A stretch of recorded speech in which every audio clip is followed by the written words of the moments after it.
गजब किया तेरे वादे पे एतबार किया। जो वादा किया वो नहीं निभाया ना। वादा किया निभाया कैसे? अब आप देखें, सारे इस वक्त आपके व्यूअर्स इंतजार में बैठे हैं। कहाँ है आपकी नीली टी शर्ट? कब उतारी आपने टाई? कहाँ गया आपका वादा? देखिए, मैंने खान साहब से एक चीज़ सीखी है। क्या? U turn. अच्छा, उनके मैंने इंस्टेड ऑफ नीली शर्ट मैंने यू टर्न ले लिया। आपने सिर्फ यही नहीं किया, आप देखिए आपने चिड़िया को भी बहाल कर दिया। आज आपके पॉकेट स्क्वायर के ऊपर चिड़िया उड़ रही है, आपने लोगों को फारिग कर दिया। वो इसलिए कि मैं बकरी हो गया हूँ, बकरी हो गया। तो शेर कौन है? शेर खान साहब है। अच्छा, यानी आप में और उनमें ये फर्क हो गया। अच्छा ठीक है, आपने टी शर्ट नहीं पहनी, आपने टाई नहीं उतारी और आपने आज अपनी ऑडियंस को सरप्राइज किया या शॉक किया। मैं अपनी औकात में आ गया। मैं खान साहब नहीं बन सका। आपका सॉफ्टवेयर अपडेट हो गया? अपडेट हो गया मेरा सॉफ्टवेयर। अब मैं ये नहीं पूछूंगी कि किसने अपडेट किया है। नहीं, वो खुद ही एहसास हो गया था। खुद ही एहसास? गलत फहमी नहीं रहनी चाहिए। अच्छा, लेकिन मैं ये सोचती रहूंगी आपने कल ऐसा कहा क्यों? मैं बस जज्बाती हो गया था। पाबंदियों की वजह से, घुटन की वजह से, इसलिए। हाँ, ठीक है। मैंने कहा खान की स्ट्रेटजी फॉलो करनी चाहिए। अच्छा, लेकिन ऐसी नहीं तैसी सारे थी। फिर वो सोचा घर में जाके खान तो फेल हो गया, ऐसी तैसी करते करते अपनी ऐसी तैसी करा ली है खान ने। कभी इधर जाता है कभी उधर जाता है, तो ये फेल ही है ना अभी तक तो। अच्छा, तो बस है कि is out of power, is sitting in prison. कभी कहता है कि मैंने पावर वालों के साथ बात करनी है, कभी कहता है मैंने गवर्नमेंट के साथ बात करनी है, कभी कहता है किसी से नहीं बात करनी, कभी कहता है फिर से हम एहतजाज करेंगे। तो मतलब है कि तो मैंने सोचा कि नहीं, खान जो है ना इस वक्त right now is a loser. तो मैंने कहा अपनी बरकरार रखूँ, अपनी विनिंग स्ट्रीक में हूँ, चलने दो। आपकी टाई में भी 3 रंग है और उसमें ग्रे एरिया भी है। मैं इसीलिए कह रहा हूँ ना कि मैंने सोचा ये है कि अब बहुत हो गया, अब पुराना स्टाइल ही चलना चाहिए अभी फिलहाल टाइम बीइंग चलने। ठीक है, ये सीखा है आपने खान साहब से और आपने उनकी स्ट्रेटजी की बात की, वो अभी तक तो कामयाब हो नहीं पाई। उन्होंने केपी और पंजाब असेंबलीज के मामले पे भी जो किया, वो उनकी अपनी पार्टी के लोग मानते हैं कि वो कामयाब नहीं हो सका, दाव पेच।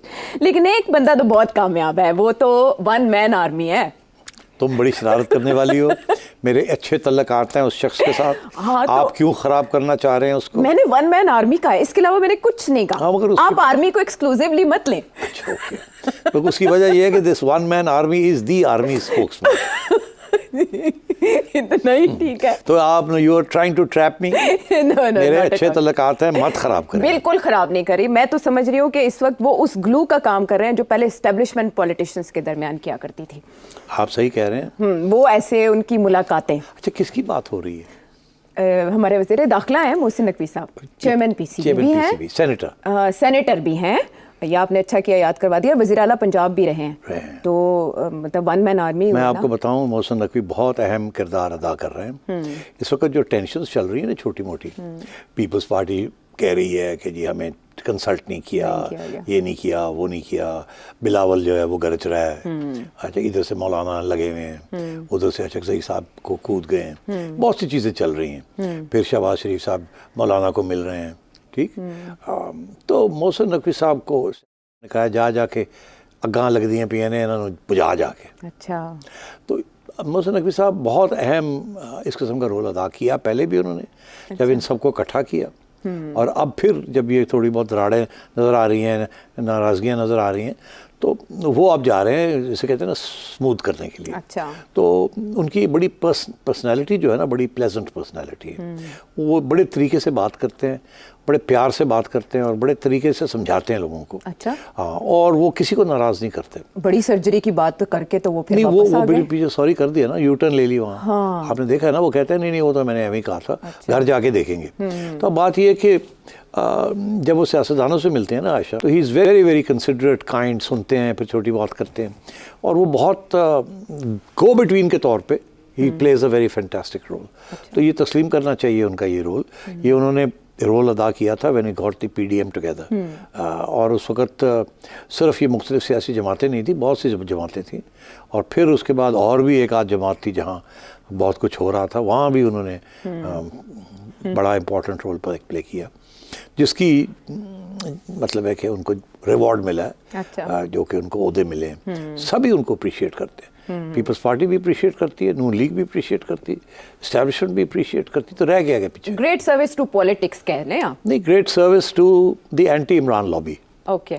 बिकॉज वो इकट्ठा करना तो इनका काम था ना। बहुत बहुत मेहनत की इन्होंने। और अब भी जब भी कोई गड़बड़ होती है तो उनको बटन दबा देते हैं, वो भागते हैं, सबको मिलते हैं जाके, सबको ठंडा करते हैं, सबको ब्रिजेस बिल्ड करते हैं। तो I think he is a great interlocutor. वो अंग्रेजी का लफ्ज़ है interlocutor.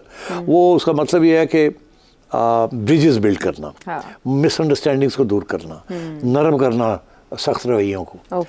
So I think that is a very major role जो कि नकवी साहब कर सकते हैं। लेकिन अभी टाइमिंग क्या है इन मुलाकातों की? क्या टाइमिंग यही है ना, देखिए ना अभी हाल ही में अब पीपल्स पार्टी ने कंप्लेन करना शुरू कर दिया है पब्लिक के अंदर। कि हमें कंसल्ट नहीं किया गया, हमें ये नहीं किया गया, हमें बजट के ऊपर कंसल्ट नहीं किया, हमें पंजाब गवर्नमेंट ने ये जो मीडिया के खिलाफ कानून किया उसके ऊपर ये पीट कह रहे हैं। तो इस किस्म की बातें वो कर रहे हैं। तो they are raising issues and I think इनको यही फिक्र था कि बजट के बाद एक लोगों की नाराज़गी की लहर आनी है।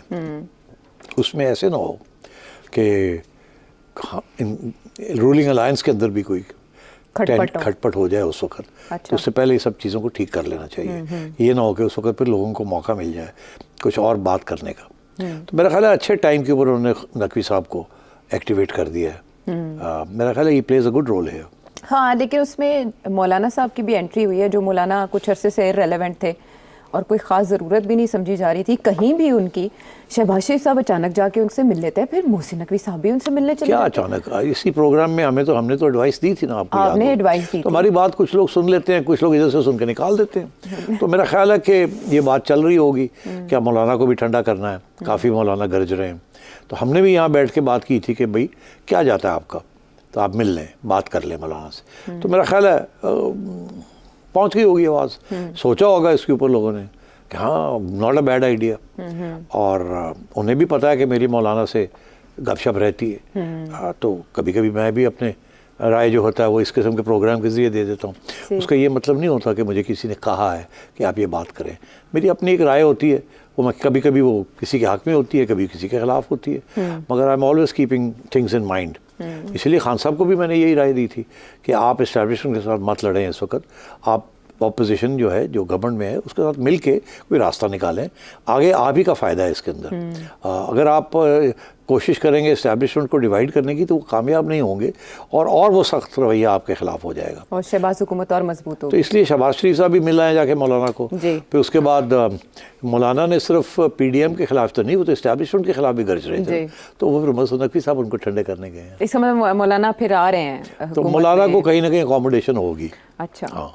और ये क्या कि बिलावल साहब से अलग मिल रहे हैं और जरदारी साहब से अलग वो भी बड़ी ज़रूरी है। उसकी वजह यह है कि कुछ बातें ऐसी हैं जहाँ बिलावल और जरदारी साहब आपस में इत्तेफाक नहीं करते। और जरदारी साहब ने मोहसिन को कहा होगा कि ज़रा बिलावल को भी समझाओ कि ज़रा थोड़ा सा हाथौली रखे। मैं ये करने की कोशिश कर रहा हूँ, मैं उसकी जो डे टू डे एक्टिविटीज़ है उसके अंदर मदाखलत नहीं कर रहा, मगर it's my job to keep the establishment quite because Bilawal तो can't deal with the establishment ना। यंग मैन है, पैशनेट है, इमोशनल है, कभी कभी बातें कर जाते हैं। जरदारी साहब ने बड़ा कुछ भुगता है, जेलें भी भुगती हैं, उनको काफ़ी ज़ख्मी भी हुए हैं। तो he knows how to negotiate with the establishment. तो इसलिए मेरा ख्याल है वो भी नकवी साहब ने वो भी रोल अदा करना है कि जरदारी साहब का मौक़िफ़ जो है वो बिलावल को समझाना है। उधर जरदारी साहब का मौक़िफ़ जो है वो शहबाज शरीफ साहब को समझाना है कि आप मरियम को समझाएं, क्योंकि मोहसिन नकवी साहब तो मरियम को नहीं समझा सकते। एक जगह है जहाँ उनका काम नहीं चलता, वो है पंजाब के अंदर। मरियम के साथ मोहसिन नकवी साहब की दाल नहीं गलती। अच्छा। मेरे जहन में भी दाल का ही हाँ, तो बस मैंने आपका जहन देख के तो मैंने कह दिया। तो अब बाकी हर जगह पे गलती है।